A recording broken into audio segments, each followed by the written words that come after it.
को फ्री हो जाएगी। टाइम अपने 11:30 बजे का अधिक से अधिक मोटरसाइकिल आएंगे अपन नहीं वह अपन लेके चलने पास हो तो होगा। जो 22 तारीख से उनको राम इंडिया वाला जो प्रोग्राम है उससे ज़्यादा अपने को बेहतरीन करने के लिए सभी को तो कहना है।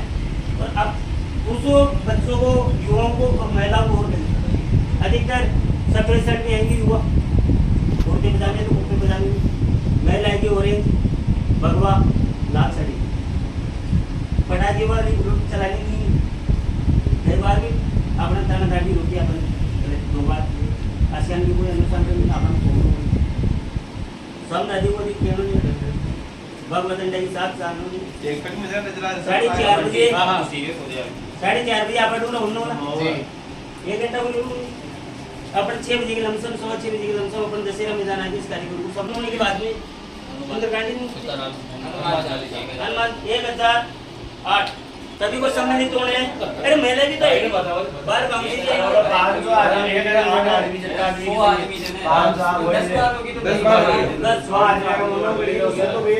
वहाँ की व्यवस्था भी संभालनी है, बरसात की व्यवस्था भी संभालनी है। 1000 आदमी भी 100 आदमी नहीं मिलके 10 बार करो तो 10 कर 1000 हो गई ना। सलमान जैसा का पता ना और अपन जो जिम्मेदार कार्यकर्ता है वो उनको पहले आना चाहिए। बाइकों की झंडी भी रहेगी, तिलक भी होगा, सुंदरकांड की व्यवस्था भी करेंगे अपन। तो जिम्मेदारी लेनी है अपने ये नहीं है मोनू जी कर देंगे सरपड़ जी कर देंगे अपन तो पैदल चल सकते हैं तू भी पैदल चलना। अरे मैं अपना उद्देश्य मैं तो वहाँ मिली गई है पैदल वाली को हम लोग मार लेते निकाल दो पैदल चलेंगे क्यों होटल के लिए अपन ने समझ मान लेंगे अपनी पूरी युवा टीम भाई एक तो सबको अनुशासन का बहुत बड़ा ध्यान रखना है कि कोई ऐसे नहीं लाइन तोड़ के जा रहा है। हमने एक ड्रेस का कोड जो बताया है वाइट ड्रेस या तो मतलब पैंट शर्ट में आ रहा तो ऊपर वाइट शर्ट पहनी हो और अगर कुर्ता पजामा है तो कुर्ता पजामा वाइट पहनी है। ये ड्रेस कोड का भी ध्यान रखना। यह प्रोग्राम किसी एक व्यक्ति का नहीं है, अपने पूरे सकल हिंदू समाज का है। सभी बढ़ चढ़ कर भाग लेंगे, अपने से मिलने जुलने वालों को ज़्यादा से ज़्यादा संख्या में बुलाएं और अपन सभी इसके नेतृत्व करने वाले हैं। यहाँ बैठे जो सारे नेतृत्व करने वाले हैं, यहाँ मुख्य मुख्य है जो अपने आप को कार्यकर्ता समझता है। बाकी अब जो अपने साथ आने वाले वो अपने पीछे आने वाले, ये ध्यान रखें। और हमको आगे क्या क्या कार्यक्रम होगा कितने बजे होगा सारा भी मौजूद बता देंगे आपको। टाइमिंग का भी ध्यान रखें। और कोई सुझाव देना चाहो आपका सब लोग दिया था तो कि मैं एक जन बाद में बस स्टैंड पर बैठा था मेरा कांग्रेसी लोधी का भी सब सही हिंदू ही थे। देखो सत्य बात बताओ लेकिन वहाँ का मन में यार माने याद न करे माने न क्यों आदमी ने भी जोड़ पाई कि बात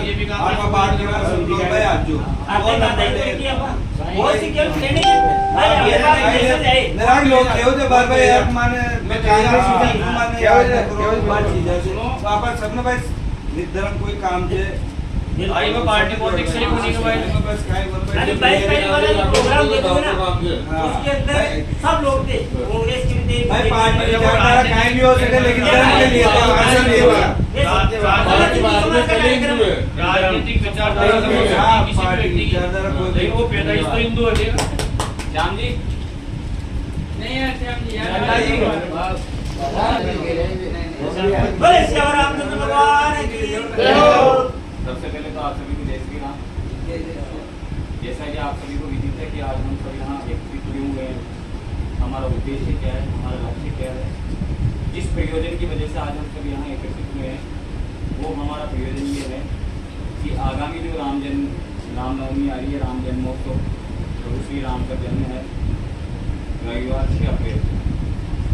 लगभग पिछले 6-7 साल से हर वर्ष भारतीय नववर्ष समिति आयोजन और सकल हिंदू समाज के नेतृत्व के अंदर हम सब युवा शक्ति मिलकर एक ऐसा आयोजन कर रहे हैं जो एक लांबारी से की नहीं, लांबारी से के संपूर्ण आसपास के क्षेत्र के अंदर एक अमिट साफ छोड़ के जा रहा है और एक ऐसा उदाहरण पेश करके जा रहा है कि आज वर्तमान के अंदर जो सनातन जिस तक तीव्र गति के साथ बढ़ा है उसका सारा प्रारूप आप सब युवा शक्तियों की मेहनत की वजह से वो नजर आता है।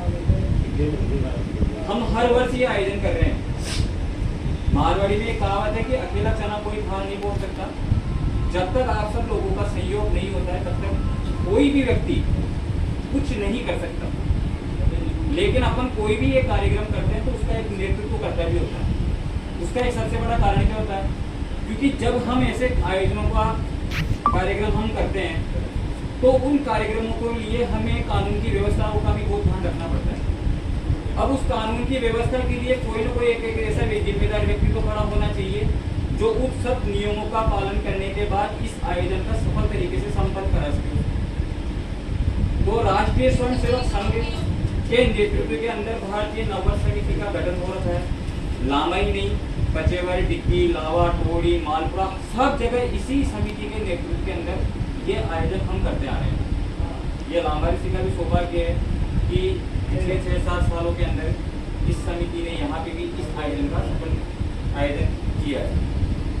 अब जैसे भी थोड़ी देर पहले सरकार भैया बता रहे थे, बता रहे थे, मणिपाल भी बता रहे थे कि हमें 3 चीज़ों का पालन करना आवश्यक है। देखो, जिस संस्कृति में हम पैदा हुए हैं वो संस्कृति सनातन संस्कृति कहलाती है। जिस कार्यक्रम को हम करने जा रहे हैं वो मर्यादा पुरुषोत्तम भगवान श्री राम का आयोजन। श्री राम ने हमें जीवन के उन पहलुओं का अध्ययन करना सिखाया है कि प्रभु श्री राम ने मानव रूप के अंदर जन्म लेने के बाद भी, साक्षात भगवान होने के बाद भी उन्होंने मानव जीवन का सुपूर्ण रूप से पालन किया है। जब उनके पिता ने उनको वनवास दिया, चाहते तो प्रजा पूरी उनके समर्थन में थी कि हम आपका राज्याभिषेक कराना चाहते हैं। वो राजा दशरथ भी खुद स्वयं ये कह रहे थे कि राम, तू मेरा विरोध कर सकता है, जनता का समर्थन तेरे साथ है। लेकिन उन्होंने मानवीय मूल्यों का पालन करने के लिए ही, धरती पे भगवान का अवतार होने के बाद भी मानवीय मूल्यों का पालन करने के लिए उन्होंने पिता के उन वचनों का एक आदर्श स्थापित किया कि मेरे को जब मेरे पिता ने 14 साल का वनवास दे दिया है तो मैं इस राज्य को ठोकर मानता हूँ, क्योंकि रघुकुल रीत सदा चली जाए, प्राण जाए पर वचन न जाए। क्योंकि ये रघुकुल की नीति है कि हमने जिसको एक बार वचन दे दिया, हमने जिसको एक बार अपनी जवाब दे दी, चाहे हमारे प्राण भी चले जाएंगे तो हम उन मूल्यों का पालन करेंगे। तो आज हम सब भी उन्हीं की संतान हैं। जाति, धर्म, वेशभूषा, ये सब तो मानवीय चीजें हैं, लेकिन सबसे पहले हम मनुष्य हैं और हमारा केवल एक ही धर्म है, वो है सनातन। आज सनातन वो वृक्ष बन चुका है जिसकी अनेक शाखाएं हैं, और वो शाखाएं सब आज सब युवा शक्तियों को मिलने के बाद इतनी मजबूत बन चुकी है कि दुनिया की कोई भी ताकत उसे नहीं रह सकती।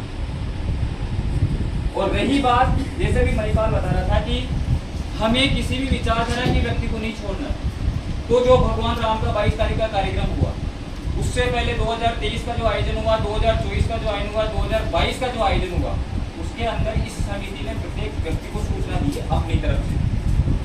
हर व्यक्ति को ये कहा है कि ये कार्यक्रम सनातन का कार्यक्रम है, इस कार्यक्रम में न राजनीति महत्वपूर्ण भूमिका निभा रही है, न किसी चीज की।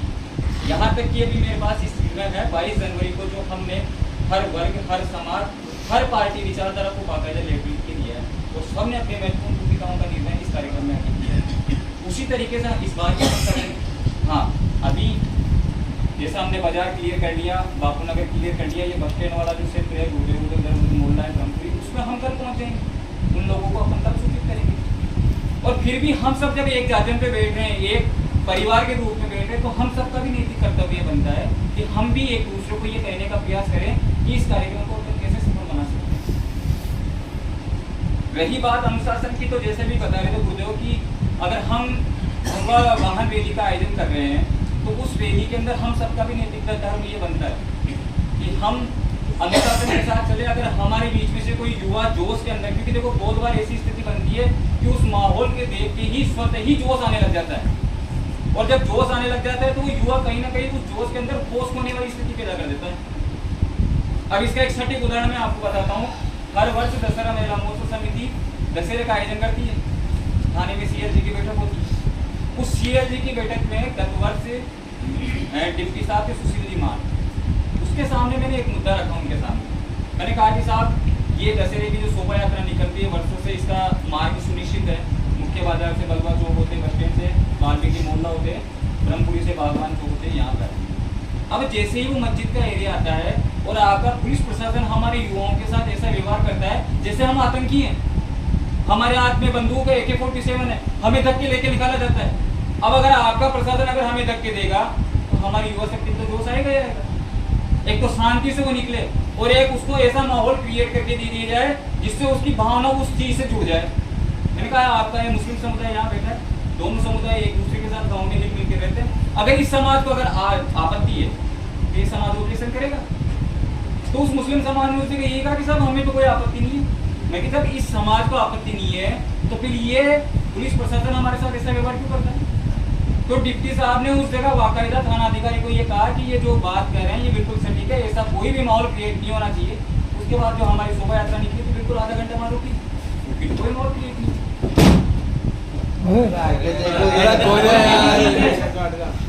यही चीज है, अभी भी ऐसा कोई माहौल नहीं है। हमें जानबूझ के किसी से लड़ना नहीं है, हमें कोई ऐसा नारा नहीं लगाना है, हमें कोई ऐसा माहौल खराब नहीं करना है। ये सब व्यवस्थाएं संभालने की जिम्मेदारी हमारी है। इसलिए मैं तो आप सबसे यही निवेदन करूंगा कि 6 अप्रैल 2025 को 4:30 बजे हमें यहाँ एकत्रित होना है। 4:30 बजे हम इसलिए एकत्रीकरण का समय दे रहे हैं क्योंकि जैसे गाड़ियाँ भी आएगी उनके जो छोटी पताकाएं हमने यहाँ ला रखी है वो भी बंधेगी। व्यवस्थाओं में हमें आधा पौन घंटे का वो भी समय लगेगा। हमारे साथ महिला मंडलों की सदस्य भी हमारे साथ रहेगी और वो ट्रैक्टरों में बैठ के चलेगी, बहुत अच्छी बात है। वो अगर पैदल चलना चाहे बहुत अच्छी बात है। लेकिन ये विशाल जो भगवा वाहन रैली हमने शब्द आयोजन किया है तो हम यही प्रयास करेंगे कि अपन अधिक से अधिक अपना वाहन का प्रयोग करें और उस महिला शक्ति की सुरक्षा का दायित्व भी हमारे ऊपर है। क्योंकि अगर आज पिछले 5 से 7 सालों से अगर हमारे सनातन धर्म की महिला शक्ति अगर हमारे साथ जुड़ रही है तो उसका सबसे बड़ा कारण है कि उनको ये लगता है कि हमारे भाई हमारे साथ चल रहे हैं, हमें किसी प्रकार की टेंशन नहीं। वो केवल और केवल आपके विश्वास के आधार पर चल रही है। तो उस विश्वास का पालन करना, उस विश्वास की रक्षा करना ये हमारा धर्म बनता है। इसलिए मैं आप सबसे यही निवेदन करूंगा कि जैसे अभी बता रहे थे कि अगर वास्तव में किसी के पास सफ़ेद है तो बिल्कुल सफ़ेद का उपयोग करें। शर्ट है तो शर्ट, कुर्ता पजामा है तो कुर्ता पजामा, अन्यथा नहीं भी है तो भी कोई बात ही नहीं है। आना जरूर है। कोई कहे कि सफेद पहने मेरे पास मोटरसाइकिल नहीं है कोई बात नहीं, यहाँ व्यवस्था होगी। किसी के पीछे बैठ जाएगा, नहीं बैठेगा तो उसको जैसा भी यहाँ माहौल नजर आए उस माहौल के अकॉर्डिंग अपने को चलना है। डीजे हमारे साथ चलेगा। डीजे वाले को अपने लगभग बता दिया है तुझे किस प्रकार से ये इसका संचालन करना है। उसको सब भगवान राम के जो भी आज के आधुनिक युग के जो भी अपने भजन चल रहे हैं वो चलाना है। कोई व्यक्ति ऐसा कोई सिस्टम नहीं करेगा अपने में से। हम सबकी जिम्मेदारी बनेगी कि उसको बहुत बार हो जाता है अपने युवा जोश के अंदर ये गाना लगा और वो गाना लगा, मोबाइल जाके पकड़ा गया जाएगा उसका को ऐसा यही गाना चलना चाहिए। और बहुत बार कुछ शब्द ऐसे होते हैं जिससे प्रशासन हमारे को बिल्कुल थोड़ा पाबंद कर सकता है। और फिर प्रशासन पाबंद करेगा तो फिर बहुत से लोग निकल जाएंगे, लोग ऐसा आप पहले तो ये कहते थे कांग्रेस की सरकार है तो ये सब चीजें नहीं होती है, अब आपकी सरकार है तो ये सब चीजें क्यों। तो फिर देखो जो इस कार्यक्रम को संचालित करेगा ना उसी को पता होता है कि वास्तव में नियम क्या होते हैं, किस तरीके से ये रैलियां निकाली जाती है। तो हमें ऐसा कोई भी कदम नहीं बढ़ाना है। इसलिए मैं तो आप सबसे यही निवेदन करूंगा कि आज एक छोटे से आह्वान पे आप सभी युवा शक्ति यहाँ एकत्रित हुई है। आज हमारे पास 2 दिन का समय बचा है। इस शक्ति को 2 दिन हम जितनी एनर्जी ऊर्जा के साथ संचालित करके इसका विभाजन कर सकते हैं। हम एक दूसरे को सूचनाएं दे सकते हैं। जो आज नहीं आ पाए उसको हम सूचना दें, हर परिवार को कहें, हमारे घर परिवार में भी हम सबको कहें कि हम किसी गलत आयोजन में नहीं जा रहे हैं। हम जा रहे हैं केवल और केवल सनातन के कार्यक्रम में। और सनातन क्या है इसका सबसे बड़ा उदाहरण अभी जो अपना महाकुंभ लगा था उसमें देखने को मिला है कि 65 करोड़ लोग जो इस पूरे विश्व के अंदर छोटे छोटे देशों